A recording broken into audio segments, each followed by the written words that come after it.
On August 18th, the train station in Moscow also collapsed.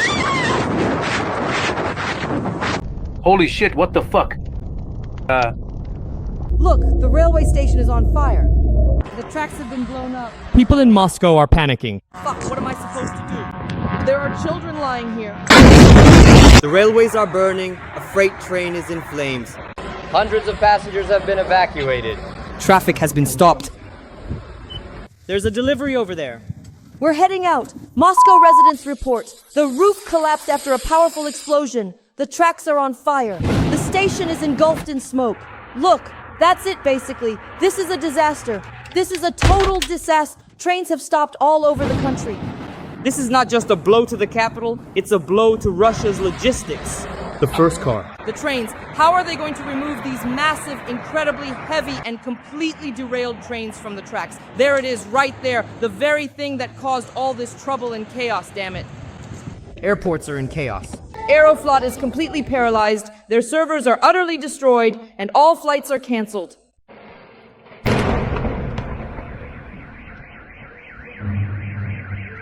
Meanwhile, Russia is restricting gasoline exports. And this is just the beginning. The economy is going into a tailspin. The country is burning. Let's discuss all this with the president of the Assembly of the Peoples of the Caucasus, personal enemy of Putin and Kadyrov, Ruslan Kutayev. Good afternoon, Dasha. Greetings to you. Ruslan Kamdevich! Railways are under attack. In the Moscow and Rostov regions, drones attacked 5 regions at once. The drone is flying so close. Mom! In Salsk, there's a fire at the railway station. A freight train is burning.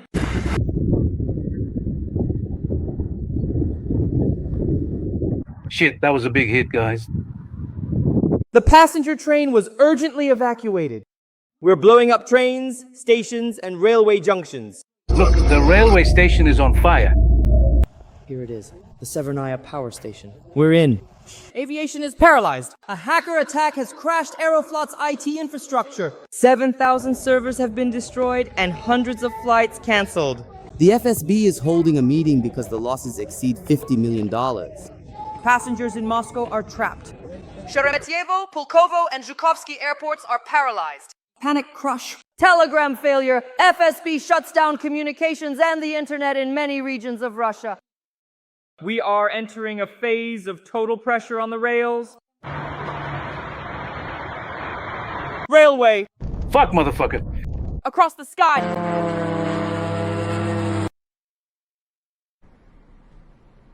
Across the vast and boundless seas, we journey forth. Ruslan Kamdevich, what do you say? Amazing events. It was especially beautiful when the key railway station in Salsk-Rostov region was destroyed. I know these places very well. There's such heavy traffic there. Everything coming from the Urals and Siberia to support the war passes through there. And suddenly they destroy exactly this part of the railway. These are huge disruptions. It's simply an immeasurable loss of support for the war, for various things. We know that certain regions and military units, they don't just refuel in Rostov, for example. They send tankers with fuel from their own regions. And suddenly that fuel is stuck. And now Ukrainian intelligence agencies are actively bombing the railway trains with their advanced drones, and consequently, everything is burning there as well, causing significant damage and widespread destruction. An amazing approach. Absolutely the right thing to do. It should have been done a long time ago, but at least it's happening now. So, in other words, the development, the support for the front, all of that is being destroyed. As for Aeroflot, again, that's an amazing job. They destroyed, just in the Aeroflot systems recovery, right in this electronic Aeroflot system, $50 million. And they say this is going to drag on for a very long time. This means disruptions. This means flights being affected. Russia is a huge country. And if Aeroflot stops, if planes stop flying, then a huge part of Russia basically ceases to be connected to the rest of the country. It falls away. And Moscow's sovereignty over that territory also disappears. I'm not even talking about the economic aspect. Politically, this is a tremendous blow. Logistics have been destroyed and are being systematically dismantled. And so this work that's being done regarding airplanes and passengers, yes, passengers are uncomfortable, and that's right. There's nothing to it. You need to remove the criminal government, and then you can go on vacation and, excuse me, relax. And meanwhile, Ukrainians are being killed and Ukrainian cities are being destroyed. No, this is a significant discomfort now, and they should truly experience what the innocent people of Ukraine are enduring every single day. So they are acting correctly, clearly, and consistently, and this can only be welcomed. Shulkan Kamdevich, but all this is happening against the backdrop of blocked spare parts supplies and the refusal to service airplanes. We see planes crashing, engines failing, and the FSB is holding meetings with the Minister of Transport, with the ministry, and then later summons Putin for a debrief. But this is a very serious problem if the FSB is already getting involved. Of course, it's a very serious problem. Of course, they can't do anything about it.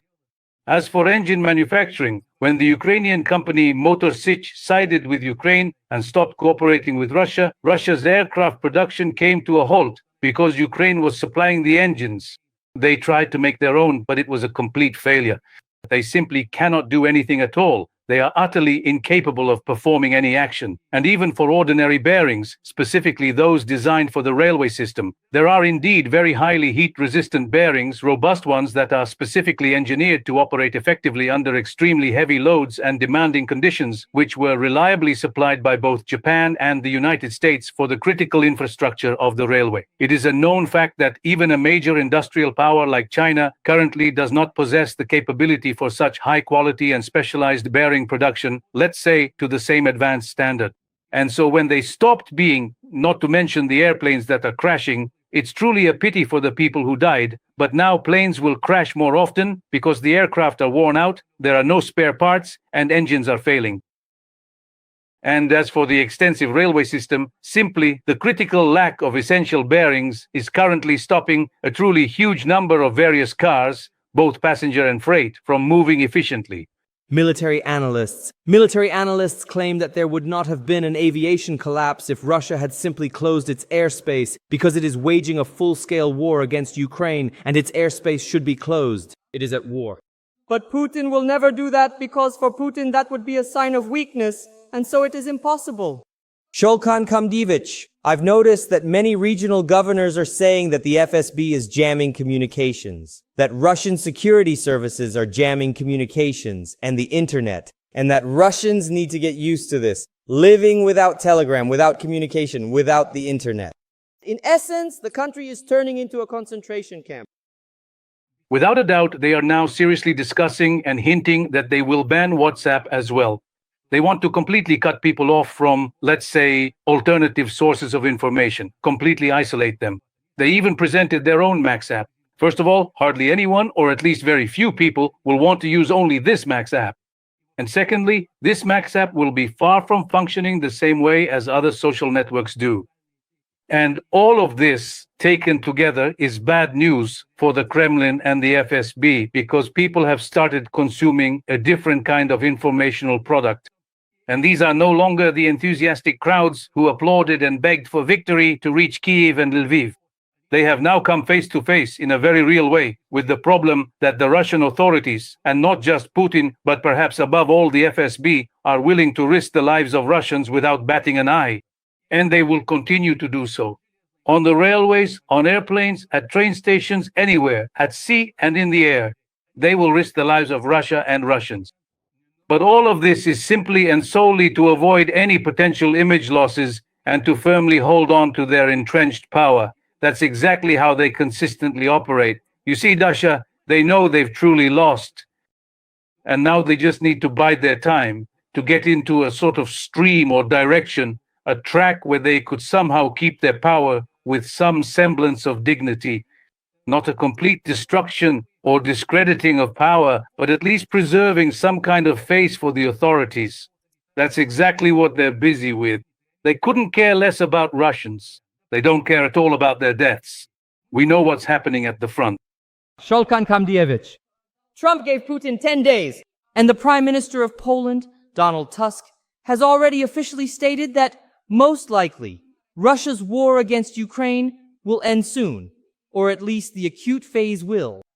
What do you attribute this to? Do you think that Putin's ultimatum will actually be enforced? And what consequences will Russia face if it violates it? That is, if 10 days pass and it doesn't cease fire. What is Trump prepared to do? And what consequences will there be for Russia and for Putin personally? I think the first thing Trump will do, he's already a hostage. He has been excessively clear, precise, and explicit, despite all his talkativeness and the fact that he often backtracks or denies his own words. Now, he himself has become a hostage to all his statements. Even within his own party, they won't understand. In Trump's administration, they won't understand if he acts differently.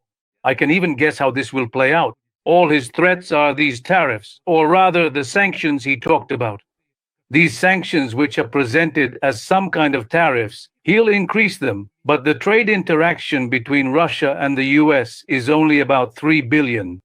Here, the sanctions will be secondary sanctions specifically against China, India, Brazil, and Turkey, who are the buyers of Russian oil and gas.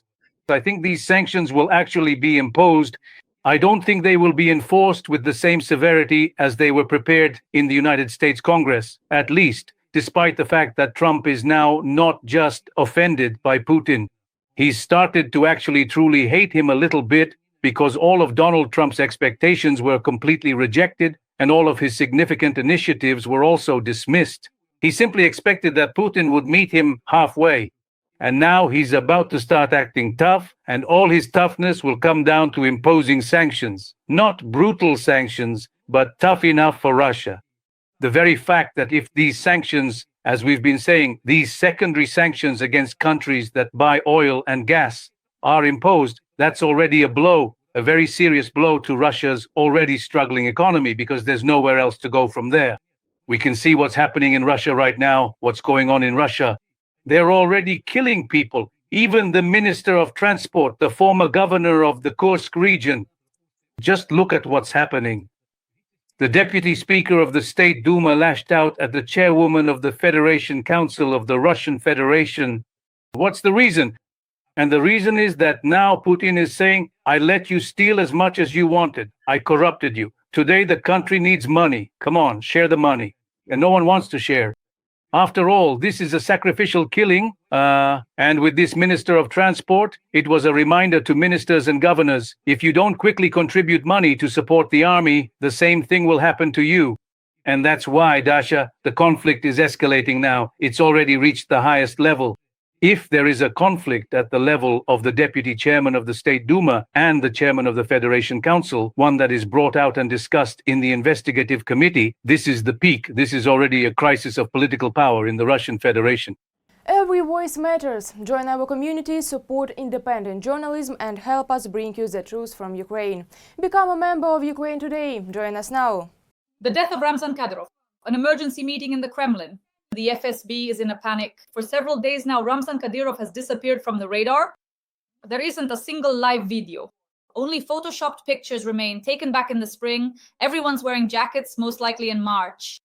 According to leaks, Kadyrov tried to take his own life in Turkey, attempting to drown himself in Bodrum. In Sevastopol, they're hanging up his portraits as if it's already a farewell. But in Grozny, there's silence. Has Kadyrov died, or are they just hiding him to transfer the power structure? Who is the successor?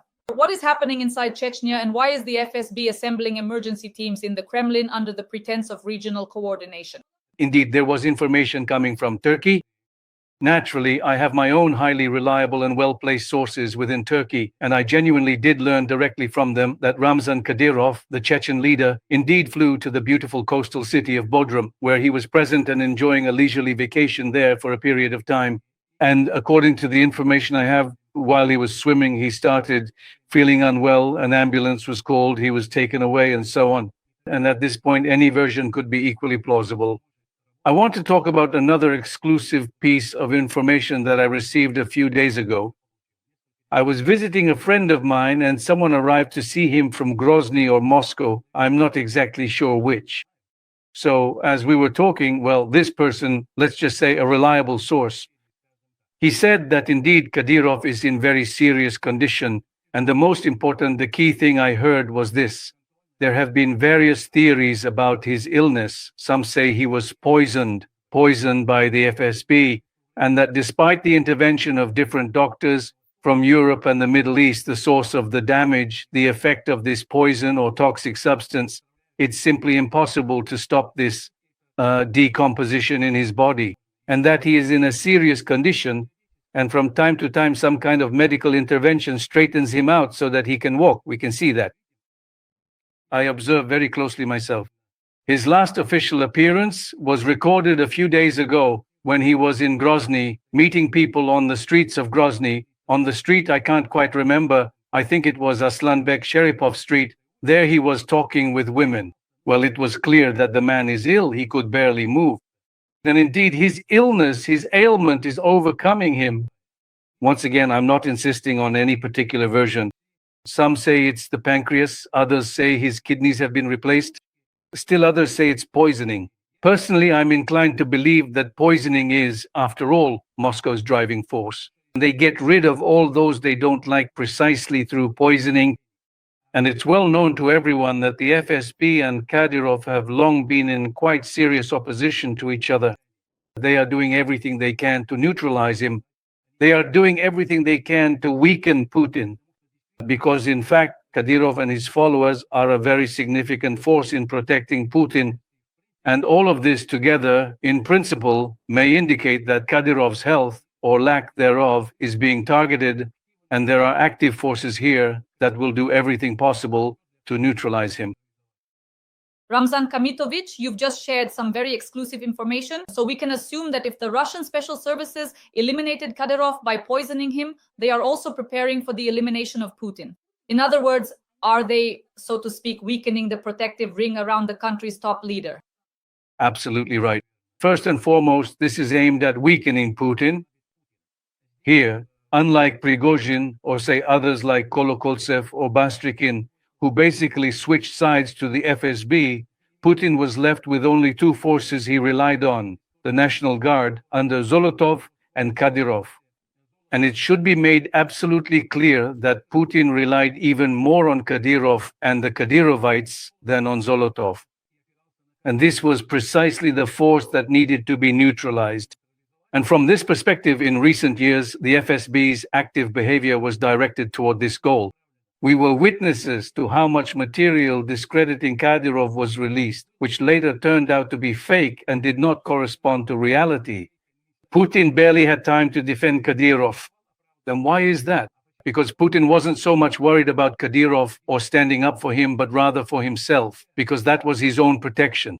And that is precisely why I think we can quite reasonably and logically assume here that the formidable force opposing Kadyrov will undoubtedly do absolutely everything within their considerable power to neutralize him completely, to eliminate him entirely, to pursue him relentlessly in any conceivable way. And so, any expectations of a different outcome here are utterly impossible to entertain. Any ending to this story is possible, and it could happen at any time. Ramzan Kamitovich, does this mean that the FSB has gone against Putin himself? Is that really the case? And what does that mean then? Many are trying to avoid this, to run away from it. But in fact, this is profoundly true. I am absolutely and completely convinced of this, because Vladimir Putin is now a desperate hostage of the devastating war he himself started in Ukraine. He has entered such a critical phase that now, if he were to try to bring an end to the war, he would have to openly tell the Russian people, his so-called core electorate, those who are suffering from the most severe and extreme form of fascism, Russism, whatever percentage that might be, that he has not successfully achieved his ultimate goal, that he completely missed the mark and failed. In that case, the leader must be replaced with someone else. In this regard, Putin is entangled. He can't do anything, and the FSB is not there. The FSB is not only well represented in Russian power structures, they are the cementing force of all components of Russian authority. Why?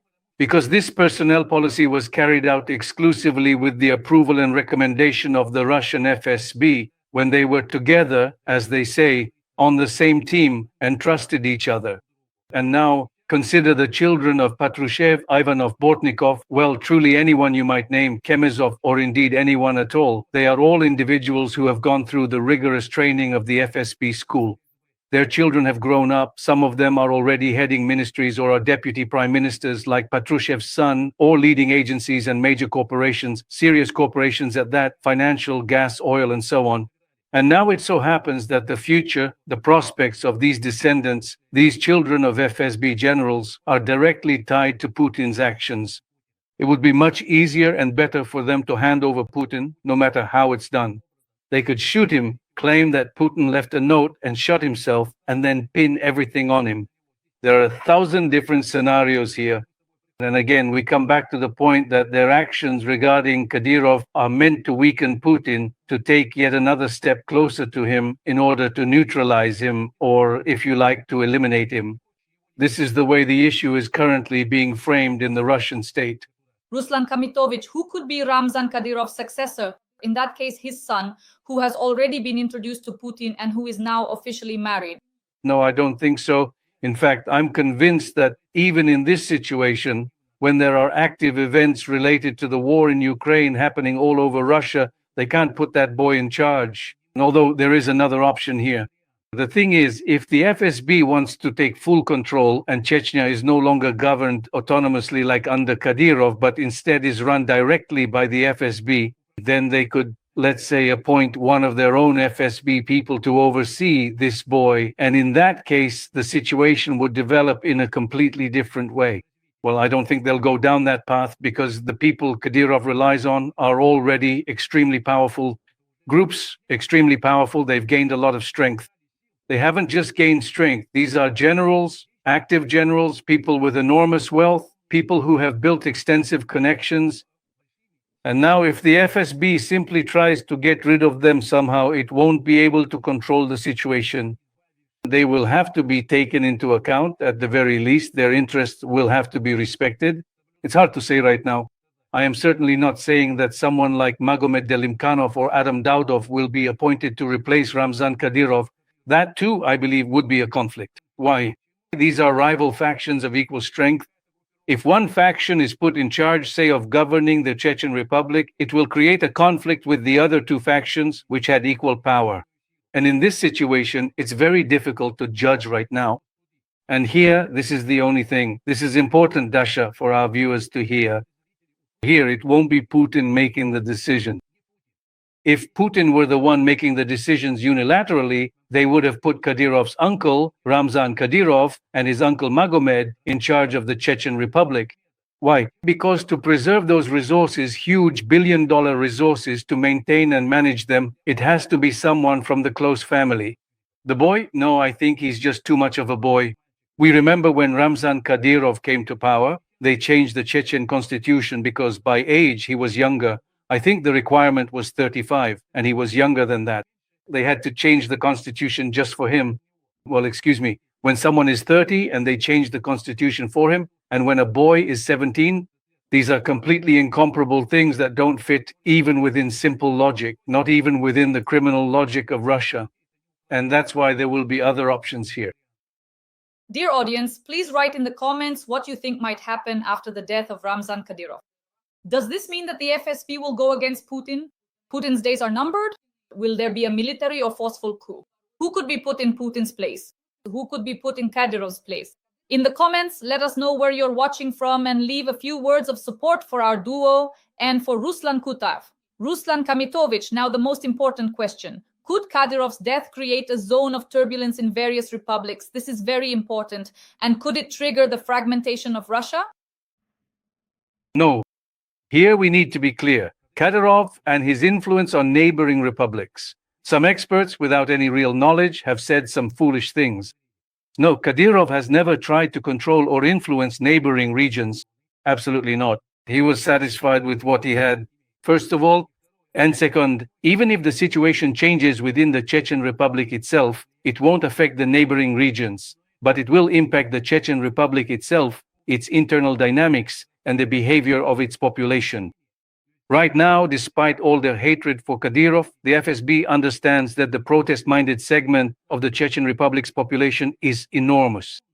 If they were to try to make any significant moves, any overt military operations or widespread persecutions, for example, then in any conceivable case out of these three distinct groups, if any particular group finds itself unequivocally on the side opposing the FSB, the vast and overwhelming majority of the population residing within the Chechen Republic will undoubtedly support anyone who stands firmly and resolutely against the Russian FSB. And that would create a completely new situation within the Chechen Republic itself. This process in turn will also affect neighboring regions. It's not just about Kadyrov's death or a change of power. No.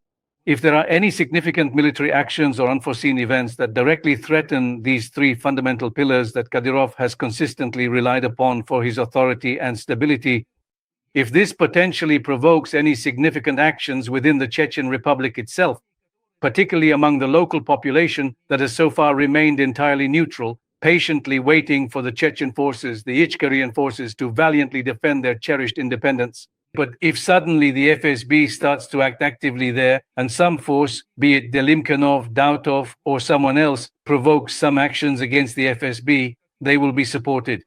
They will receive active support. And then it will become a very serious confrontation, especially given Russia's lack of strength. It will be a serious confrontation. Ruslan Kamdevich, we are approaching the most important question. If the FSB and Russian security services are already betting on the fall of the Putin regime, does that mean the FSB has already developed a successor plan? That's the question. And who could be this successor, this new Putin? Because as we understand, in Russia, it is the FSB that installs the president.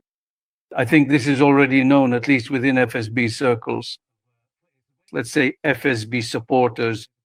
Most likely it will be Patrushev's son, who is currently Deputy Prime Minister. He was the Minister of Agriculture, and there was a certain arrangement that Patrushev Sr. would leave his post as Secretary of the Security Council to become an aide, and his son would be promoted and appointed to a higher position. After all, Patrushev and the FSB have placed all their bets precisely on his son in order to retain political power. I don't see any other candidates today who could claim to be successors to political power. It should be said that this power, this single power, despite all its internal competition and conflicts, is the power they have organized. If anyone is to be the successor to this power, it can only be Patrushev's son. Why not someone else? Well, for example, the governor of the Tula region. No, he can't, because that would no longer be Putin's choice. If it were Putin's choice, the situation would be different. But when Putin is neutralized and someone else comes in, it will be a temporary government. I don't think it will be the father. Most likely the bet will be placed on Patrushev's son. Dear audience, right now, together with Ruslan Kutayev, we are discussing the complete paralysis of the skies, railways, and aviation in Russia, because the attacks will continue and the consequences for Putin and the economy. Please like this video, write a few kind words in the comments to support Ukraine, the armed forces of Ukraine, and our duo with the President of the Assembly of the Peoples of the Caucasus, Ruslan Kutayev. Ruslan Kamdevich and I meet every week to discuss important and current events. Ruslan Kamdevich, thank you. And as always, see you next week. All the best, Dasha, and best wishes to our dear viewers. I support Dasha.